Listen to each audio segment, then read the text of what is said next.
Hello, welcome to AM Reviews. I am Angelina Maria, and in this episode, I will be discussing The Oval, episode 6-3, Zatima, episodes 319 and 320, as well as Sistas, episode 815. All right, y'all, welcome back. It's actually episode 5, and like I said, and I say it every episode, I designed this podcast so I could talk about sisters. But anyway, welcome to AM Reviews, and let's get into it. First up on the docket is The Oval, like I said, episode 6-3.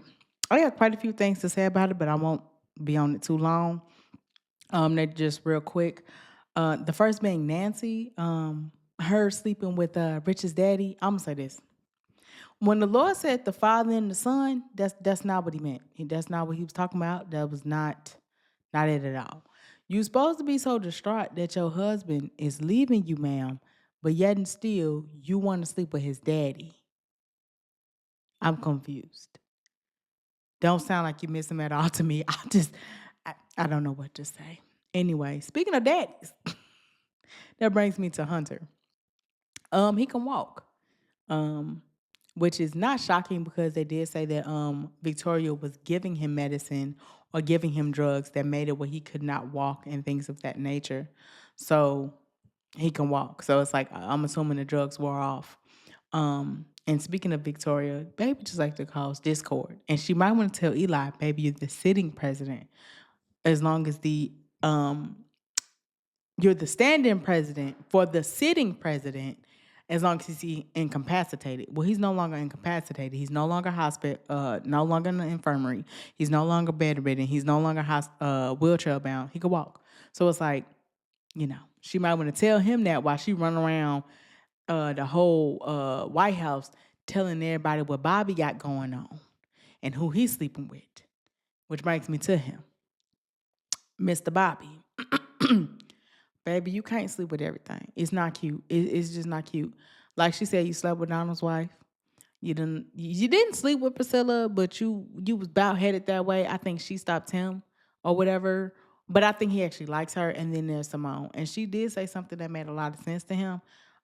She like a little cat, Simone is. So if you think that you just gonna be able to hit it and run on, you're not gonna be able to do that. And that's why she don't want him messing around with Priscilla or whatever, feel away about Priscilla. And it's like, really?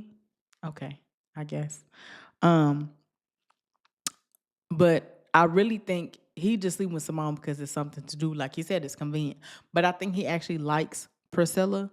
That's why it's a little different with Priscilla. He just don't want to disrespect Sam and be blatantly disrespectful to Sam. That's just my opinion. And when it comes to Lily, which is about to be the last topic on here, but when it comes to Lily, it's more so he actually liked Lily because originally she was a target, and she was a target. They did mess around, which was part of the job, and then he ended up liking her and didn't like how she was being handled, and didn't like that she. It wasn't like she knew what was going on and she was this messed up woman. It was just to like kind of blackmail her into staying with. I want to say staying with Donna if my memory serves me correct, but with Lily it was more so he ended up liking her and really caring for her. And I noticed that she popped up back in the show, so I guess she gonna be back hunting the military guy. So let's see where it goes there. But that's all I got to say about the Oval.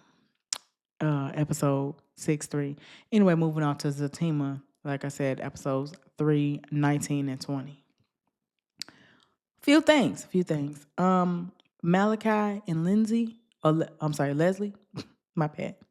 I like to rename people, forget their name on this show. Malachi is crazy. that's that's an understatement. Malachi is crazy. That's all I got for you. How you gonna say Zach in the way? Your own wife is in the way. Then I just so what you gonna do? Have him arrested? I'm just confused. Mr. Malachi, sir. And then your wife, his wife gone too. Cause how you end up in the bed? And just sidebar for a second on that. So, Zach, you telling me you don't know Fatima naked body by now? You done got her pregnant. You don't know her naked body by now. I mean, Leslie is clearly maybe 5 feet tall. Fatima's like 5'6", 5'7". She said she was 5'6" to Deja. She's 5'6". Leslie is clearly at best 5'2". At best. You telling me you don't notice a 4-inch difference? I don't care if one leg was tooted up. The other leg was laying straight, boo. The other leg was laying straight. You didn't notice that that woman was way up on closer to the head of the bed than closer to the foot. Her foot was nowhere near. You didn't notice that? You didn't notice that because this woman is smaller in height, she's also smaller in frame, that this woman was mighty petite in comparison to the woman that you done gotten pregnant. Fatima's not petite at all. Because part of petite means small. She's not small. She's thick and tall and has a bigger frame. You didn't notice that, Zach? Anyway. The next thing it brings me to is women he didn't slept with. Connie. Miss Connie, first of all, I really hope, since Tyler Perry loved to write people dying, not dying, dying, gonna die, ain't gonna die, that came back to name Lazarus Jr., the second, the third, the fourth, and the fifth. I really pray she one of them. Because he don't really kill characters for real. Like, they be having resurrections like their name is Jesus. So, hopefully she don't really die of cancer. So, with Connie. Just another thing with that. Now, last episode, episodes 318, 317, 318, Zach had told Fatima, not that she's insecure, but she does express and show insecurities or what have you. And she felt a way about it. But you the one brought up Connie and said she was a downgrade. Baby, can I teach you something? That's prime. That's a prime example of being insecure. Because why, as a woman, if you're so secure in yourself, why do you feel the need to down another woman? That don't make sense to me.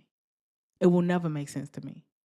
Now, you saying Connie's a downgrade. Who said you aren't the downgrade and she's the upgrade? You may be the upgrade for him, but that don't necessarily make you an upgrade. And who says you're necessarily the upgrade for him?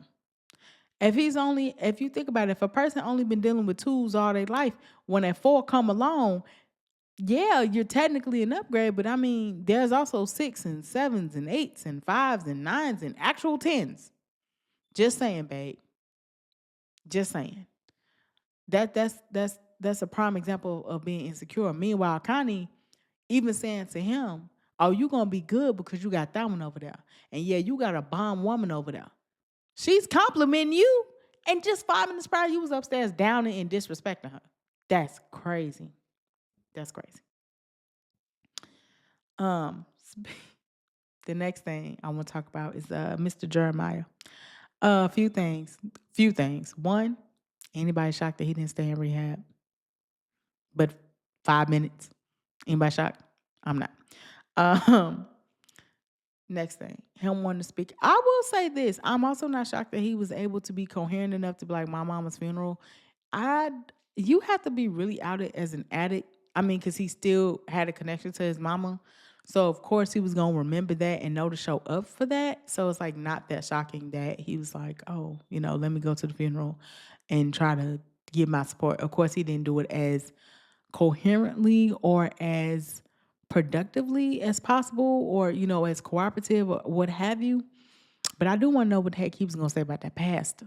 Because he said what you may have to do was messed up. So I'm like, what is he talking about? What did he witness? And do you a devil and the funeral over? Why the funeral over? If he lying, well, if he lying on you, why the funeral got in right now? Because he said something that's a lie.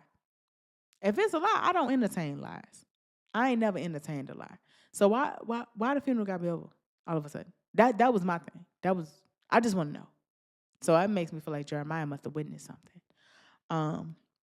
Also, which is more so tying into also the last thing I'm going to talk about, which is the funeral and the repast. Because it just leads all into all of that, actually. Jeremiah also running up in the repast and causing a ruckus. Which I will say this before I get into the whole big fight, because that was the big to do of the episodes. Preston, y'all, Danny, y'all, Zatima. Danny has never been on the show, y'all. She has never been on the show, and most likely probably will never be on the show. It's 20 episodes. Y'all talked about her for 5. Y'all made reference for her for 5. Preston wasn't even on all of the 20 episodes. Let's say he was on 15, maybe 18 episodes, but let's just say 15. That means he talked about her 30%. And even if he was on 18, okay, that's still like 27-ish, 28%. Y'all talked about her 25% of the entire episodes in one season. And about 27.5% of the time that he was on the show. It's Preston. But when I sit up there and say, I have said that Danny is needed to make Preston relevant, somehow I'm in the wrong. I'm confused by that. Meanwhile, there was 37 episodes that Preston that has went on since Preston has gone. He was talked about all of 4. And most of the time, Danny did not bring that man up. So if you do the math on that, he was talked about maybe 13% of the time. And when you finish season 8 going into season 9 and end up with 44, he would be talked about 9% of the time, which would be a third in comparison to how much he talked about her. That speaks to who needs who to be relevant. That speaks to who still want who still care about who was more important than who. But I digress. Back to the main point of the funeral repast. Another thing, if you are punching somebody and if you fighting somebody and you punching them, you don't understand that your punches are ineffective. Preston was on the side of Buddy punching him, and he didn't realize the Buddy had a whole arm free, able to pull out a gun and shoot up the place. Like, Preston, baby, you didn't notice that your hits were so ineffective. Like, you didn't understand that. Oh, child. Anyway, moving on. Last but not least, Sistas 8:15. Few things about the ladies in the sister circle. Miss Andy, Miss Marie Willis is telling you the truth. Get up out the ice cream tub. How you let this man come in and just push you out of a firm? Like how? When it was technically yours. Like how? Just how? And just everything with Gary all together. Like, baby, you should have been ran away from that. It's just I don't know what else to say when it comes to Andy. I ain't for the self-pity. I'm not for black women got to struggle. Okay, well, you're a black woman and you've been a black woman all your life and you're going to be a black woman for the rest of your life. Just get with the program, boo. Just get with the program. We got things to do. Just saying. Next. Next, because I'm talking about everybody in the sister circle. Next, in the sister circle, I'm going to talk about Miss Sabrina. I'm going to say this. She is my least favorite.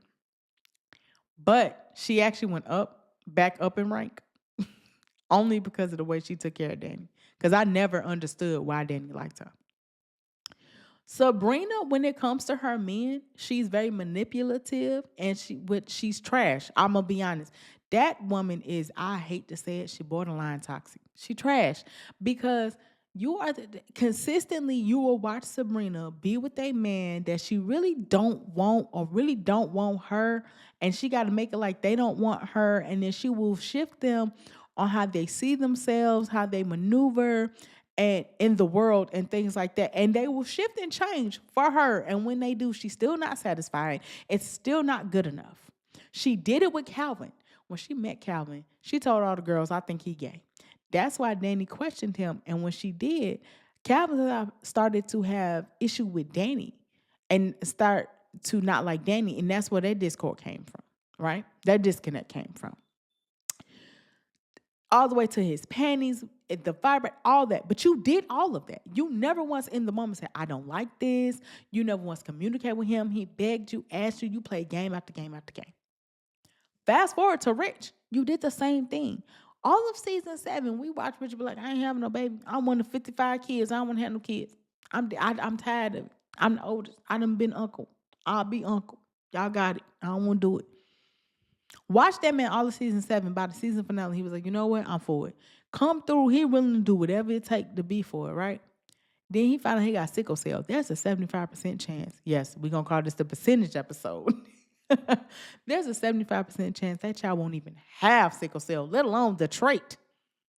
There's a 75% chance your child won't even have it, let alone the trait. to even pass it on. And you sit up there and you want to not take his sperm, and the doc got me. It is Rich's visit, and she's sitting up there. So that means it's all for nothing. And the doc's like, well, you got homeboy. His sperm's still in the fridge if you want to deal with that. You didn't think to schedule another appointment, send that girl another text like that man just cried in your face, and that's what you want to do and say, girl, trash.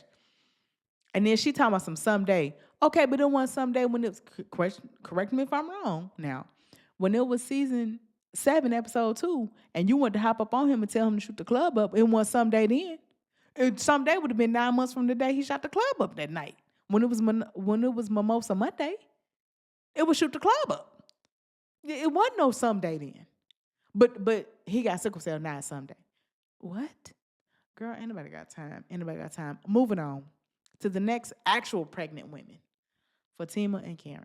I'm not gonna lie, I'm for them being cool, but it's kind of like it's kind of like like, oh, and Karen did drop down to the people I disliked the most again.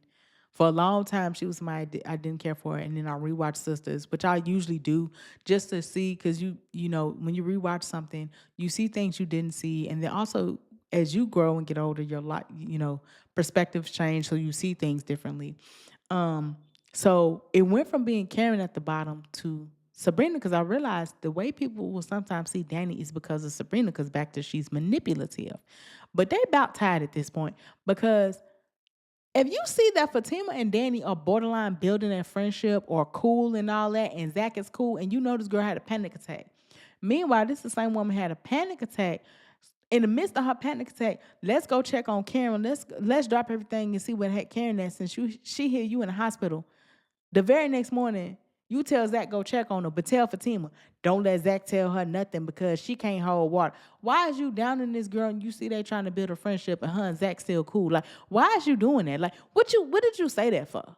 Meanwhile, correct me if I'm wrong, but isn't she still your friend? And isn't she also the godmother of your daughters? If you think this lowly of this woman when you ain't got nothing really positive to say about her, please let her go. Karen, please let her go. Just let her go. I don't think this lowly of somebody and keep them around. It just don't work for me. The math don't math for me. Anyway. But her Fatima being cool, I'm actually kind of for it. I mean, y'all ain't got no choice. Like, y'all all baby in the baby mama harem. And she talking about something, you could be Mama Tima. Of course. Of course she can. And you ain't got no choice. At this point, she could be Mama Karen. And like, because all y'all kids, siblings, it's all ghetto and it's all ratchet. Just moving on. This done kind of made me feel away. Last but not least, Miss Daniela King. I will say this. I was so proud of Danny this episode. I was so proud of Danny.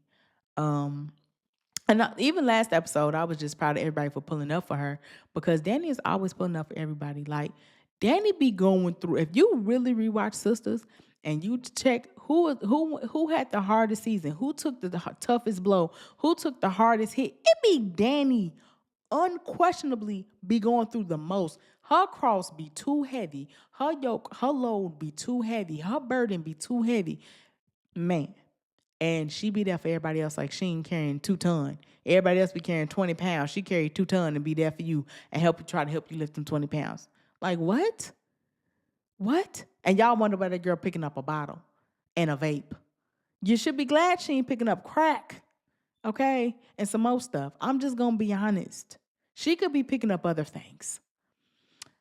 But anyway, I'm just glad. I'm proud of her. I'm glad everybody showed up for her. 2, I'm proud of her for like trying to go back to the journal, actually journaling and getting her thoughts out, and realizing that she didn't really want Preston, which brings me back to the team just a little bit. They kind of merged a little bit when it comes to Preston.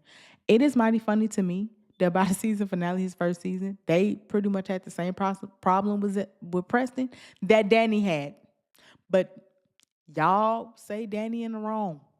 Danny in the wrong for not wanting to be with Preston. Fatima literally said on Zatima, is it me or is Preston a little bit intrusive? He just walk in, show up, unannounced, just be outside your door. Well, God dog it, ain't that what Danny was saying? Wasn't that part of Danny's problem with him? Or am I tripping? Because I feel like that's what she was saying for season after season, episode after episode, and people bashed her for it and said she didn't love him. No, baby, you can't be that darn intrusive and invasive and think and that smothering and think that somebody's not gonna want a little bit of breathing room. She just wanted a little breathing room. That's all she wanted. Anyway. But I'm glad that she did her journaling and was like, okay, we went through a lot together. They did. They went through crazy times together. Of course, he may cross my mind, or of course, I may have certain feelings that I need to sift through or whatever to fully heal. But that don't mean I want him or want to be back with him. And I do love that she really realized I love Tony, actually. And he been ride or die for me. He been there for me. And that's really the one I want to be with. That's really the one I'm feeling, and I'm glad that that actually took place. And then I'm glad she was like, you know what? I had all that conversation with Zach. I should have had that with my man. He's not triggering for me. The entire situation is triggering for me. Everything is triggering for me. Danny never had a man that stayed with her. She never had a man that stayed with her. B, she never had a man that wanted nothing for her. Not from her, for her. Tony don't necessarily want nothing from Danny. He don't want nothing from her. He wants stuff for Danny. There is a difference. So she's never had a man that stayed. And she's never had a man that wanted something for her. So now she has a man that stays. The reason why, if you pay attention by now, Danny should have a Jonah. I mean, not a Jonah. She should have a James and an El Fuego all in her face by now. If we paying attention to the seasons in the way they popped up. If we paying attention, Danny should have both of that. The reason why she has no man in her face since Tony popped up, not even Preston, is because Tony not leaving and he wants stuff for her. And he conveys that with her. I want to make you better. I want to help you be better. And I'm going to be patient because I know it's not going to be the cutest ride, but I'm going to go on this ride with you. That's why. That's why. He want to see her grow at work. I'm going to help you grow at work. But what bothers me is the fan base look at Tony and be like, well, he should do that. Or he ain't Preston. She was better with Preston. How was she better with Preston? I literally saw somebody say that on another video. And they read it into the lady, and the lady replied to it. She was better. She was better with Preston. She was better with Preston. That caused her being with Preston caused her to go to Jonah. Jonah did Danny the way he did her because of the way Preston treated her in front of him. This will definitely be another episode, a conversation for tomorrow. But in general, like I was just saying, I am proud of Danny for journaling. I'm proud of Danny for going to Tony and telling him, hey, you've been there for me. You've been a ride or die, and I really appreciate that. Now, as far as this HR thing, I'm going to be honest. I think only one or two things going to happen.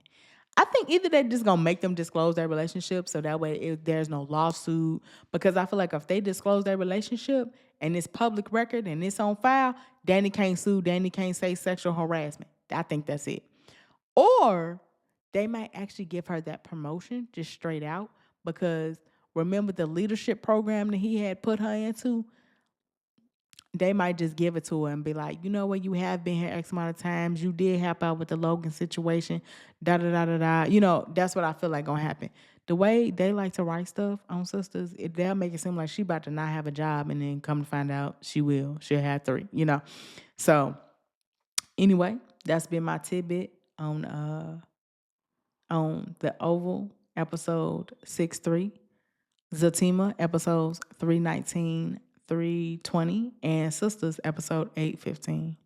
Y'all, I am Angelina Maria, and this has been the 5th episode of AM Reviews. Okay, bye.